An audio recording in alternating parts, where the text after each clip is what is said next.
Hello ಸ್ನೇಹಿತರೆ, ನಮಸ್ಕಾರ. ನಿಮ್ಮೆಲ್ಲರಿಗೂ ಗೊತ್ತಿರ್ಬೋದು, ನಟಿ ಅಪರ್ಣಾ ಅವರು ಶ್ವಾಸಕೋಶ ಕ್ಯಾನ್ಸರ್ನಿಂದಾಗಿ ಮೃತಪಟ್ಟಿದ್ದಾರೆ. ಅದರ ಬಗ್ಗೆ ಕೆಲವೊಂದು ಮುಖ್ಯವಾಗಿರುವಂತಹ ವಿಷಯಗಳನ್ನ ನಿಮ್ಮ ಜೊತೆ ಶೇರ್ ಮಾಡಬೇಕಂತ ಬಂದಿದ್ದೀನಿ. ಬನ್ನಿ ಇವತ್ತಿನ ವಿಡಿಯೋನ ಶುರು ಮಾಡೋಣ. ಅದಕ್ಕೂ ಮುಂಚೆ ದಯವಿಟ್ಟು ಚಾನೆಲ್ ಸಬ್ಸ್ಕ್ರೈಬ್ ಮಾಡಿಕೊಂಡು ಸಪೋರ್ಟ್ ಮಾಡಿ. ಭಾರತ ಲೋಕಕ್ಕೆ ಪಯಣಿಸಿದ ನಟಿ ನಿರೂಪಕಿ ಅಪರ್ಣಾ ಕನ್ನಡಿಗರಿಗೆ ಇನ್ನೂ ನೆನಪು ಮಾತ್ರ. ತಮ್ಮ ಸ್ವಚ್ಛ ಕನ್ನಡದಿಂದಲೇ ಪ್ರತಿಯೊಬ್ಬ ಕನ್ನಡಿಗನ ಮನದಲ್ಲಿ ಮನೆ ಮಾಡಿರುವ ಅಪರ್ಣಾ ಅವರು ಇನ್ನಿಲ್ಲ ಎಂಬ ಸುದ್ದಿಯನ್ನು ಅರಗಿಸಿಕೊಳ್ಳಲು ಆಗುತ್ತಿಲ್ಲ. ಕ್ಯಾನ್ಸರ್ ಎಂಬ ಮಹಾಮಾರಿ ಕನ್ನಡತಿಯನ್ನ ಬಲಿ ಪಡೆದಿದ್ದು ಇಡೀ ಚಿತ್ರರಂಗಕ್ಕೆ ಇದು ಒಂದು ದೊಡ್ಡ ಆಘಾತವಾಗಿದೆ. ಸ್ನೇಹಿತರೆ, ದಯವಿಟ್ಟು ಈ ಒಂದು ಕ್ಯಾನ್ಸರ್ ಬಗ್ಗೆ ಪ್ರತಿಯೊಬ್ಬರು ಕೂಡ ತಿಳ್ಕೊಳ್ಳಬೇಕು ಅನ್ನೋದು ನನ್ನ ಒಂದು ರಿಕ್ವೆಸ್ಟ್. ಅಪರ್ಣಾ ಅವರಿಗೆ ಶ್ವಾಸಕೋಶ ಕ್ಯಾನ್ಸರ್ ಇತ್ತು ಎಂಬುದು ಬಹುತೇಕರಿಗೆ ತಿಳಿದಿರಲಿಲ್ಲ. ಕಳೆದ ಕೆಲ ತಿಂಗಳುಗಳಿಂದ ಮನರಂಜನಾ ಲೋಕದಿಂದ ದೂರಾಗಿದ್ದರು. ಅಪರ್ಣಾ ಅವರು ಎಲ್ಲಿಯೂ ಕಾಣಿಸಿಕೊಂಡಿರಲಿಲ್ಲ. ಇದೀಗ ದಿಢೀರನೆ ಅವರ ಸಾವಿನ ಸುದ್ದಿ ಕೇಳಿ ಕನ್ನಡಿಗರು ಆಘಾತಗೊಂಡಿದ್ದಾರೆ. ಕ್ಯಾನ್ಸರಿಂದ ಬಳಲುತ್ತಿದ್ರ ಎಂದು ಅಚ್ಚರಿ ವ್ಯಕ್ತಪಡಿಸಿದ್ದಾರೆ.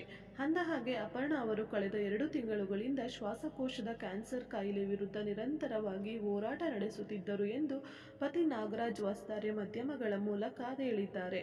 2 ವರ್ಷದ ಹಿಂದೆ ಇದೇ ಜುಲೈನಲ್ಲಿ ಆಕೆಗೆ ಶ್ವಾಸಕೋಶದ ಕ್ಯಾನ್ಸರ್ ಇರುವುದು ತಪಾಸಣೆಯಲ್ಲಿ ಪತ್ತೆಯಾಯಿತು. ಅಪರ್ಣಾ ಇನ್ನು 6 ತಿಂಗಳು ಉಳಿದಿದ್ರೆ ಹೆಚ್ಚು ಅಂತ ವೈದ್ಯರು ಹೇಳಿದ್ದರು. ಆದರೆ ಆಕೆ ಛಲಗಾತಿ, 1.5 ವರ್ಷ ಹೋರಾಟ ನಡೆಸಿದಳು ಎಂದು ಅಪರ್ಣಾ ಪತಿ ನಾಗರಾಜ್ ವಸ್ತಾರೆ ಭಾವುಕರಾಗಿ ಹೇಳಿಕೊಂಡಿದ್ದಾರೆ. ಅಂದಹಾಗೆ ಕ್ಯಾನ್ಸರ್ 4ನೇ ಹಂತ ಮುಟ್ಟಿದ್ದರಿಂದ ಅದನ್ನು ಗೆಲ್ಲಲು ಅಪರ್ಣರಿಂದ ಸಾಧ್ಯವಾಗಲಿಲ್ಲ. ಕ್ಯಾನ್ಸರ್ ಒಂದು ಮಹಾಮಾರಿ, ಇದಕ್ಕೆ ಚಿಕಿತ್ಸೆ ಇಲ್ಲ ಎಂಬುದು ಇದೀಗ ಮತ್ತೊಮ್ಮೆ ಸಾಬೀತಾಗಿದೆ.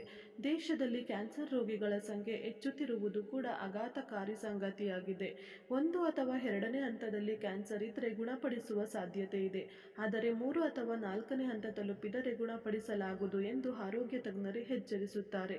ಹಾಗಾದರೆ ಈ ಶ್ವಾಸಕೋಶ ಕ್ಯಾನ್ಸರ್ ಹೇಗೆ ಬರುತ್ತದೆ, ಇದರ ಗುಣಲಕ್ಷಣಗಳೇನು ಮತ್ತು ಚಿಕಿತ್ಸೆ ಏನು ಎಂಬುದನ್ನು ನಾವೀಗ ತಿಳಿಯೋಣ ಬನ್ನಿ. ಈ ಒಂದು ಕ್ಯಾನ್ಸರಿಗೆ ಮುಖ್ಯವಾಗಿ ತಿಳ್ಕೊಬೇಕಾಗಿರೋದು ಏನಪ್ಪ ಅಂದರೆ ರೋಗ ಲಕ್ಷಣಗಳು. ಶ್ವಾಸಕೋಶದ ಕ್ಯಾನ್ಸರ್ನ ಲಕ್ಷಣಗಳು ಸಾಮಾನ್ಯವಾಗಿ ಆರಂಭಿಕ ಹಂತಗಳಲ್ಲಿ ಕಾಣಿಸಿಕೊಳ್ಳುವುದಿಲ್ಲ.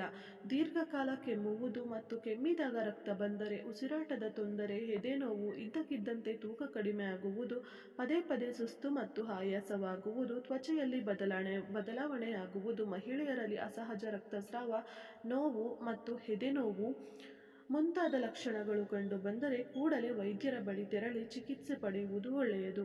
ಇನ್ನು ಮೂಳೆ ಹಾಗೂ ಕೀಲುಗಳ ನೋವು, ಮುಖ ಮತ್ತು ತೋಳುಗಳ ಉರಿಯೂತ ಹಾಗೂ ಮುಖದ ಪಾರ್ಶ್ವವಾಯು ಕೂಡ ಶ್ವಾಸಕೋಶದ ಕ್ಯಾನ್ಸರ್ನ ಲಕ್ಷಣವಾಗಿರಬಹುದು.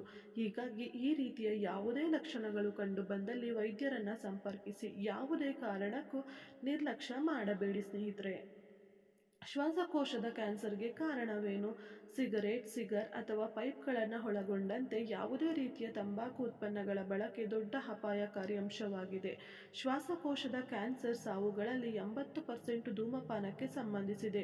ವಾಯು ಮಾಲಿನ್ಯ, radon, uranium, diesel exhaust, silica, ಕಲ್ಲಿದ್ದಲು ಉತ್ಪನ್ನಗಳು ಮತ್ತು ಇತರ ಹಾನಿಕಾರಕ ಪದಾರ್ಥಗಳಿಗೆ ಒಡ್ಡಿಕೊಳ್ಳುವುದು ಕೂಡ ಶ್ವಾಸಕೋಶ ಕ್ಯಾನ್ಸರ್ಗೆ ಕಾರಣವಾಗಬಹುದು.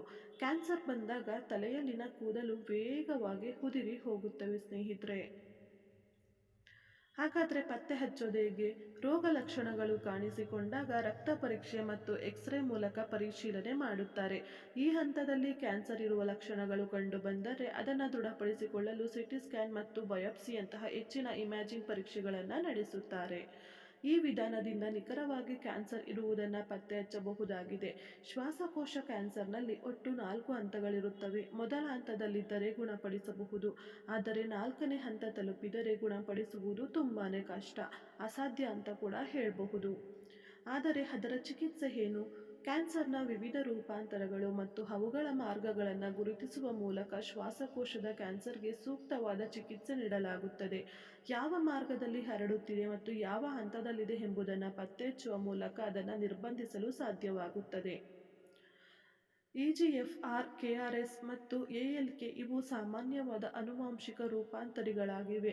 ಸಣ್ಣದಲ್ಲದ ಜೀವಕೋಶದ ಶ್ವಾಸಕೋಶದ ಕ್ಯಾನ್ಸರ್ನಿಂದ ಬಳಲುತ್ತಿರುವ ಜನರಿಗೆ EGFR ಪ್ರೋಟೀನ್ನ ರೂಪಾಂತರಕಾರಿ ಗುಣಗಳನ್ನು ಸೇರಿಸುವ ಮೂಲಕ ಚಿಕಿತ್ಸೆಯನ್ನು ನೀಡಲಾಗುತ್ತದೆ.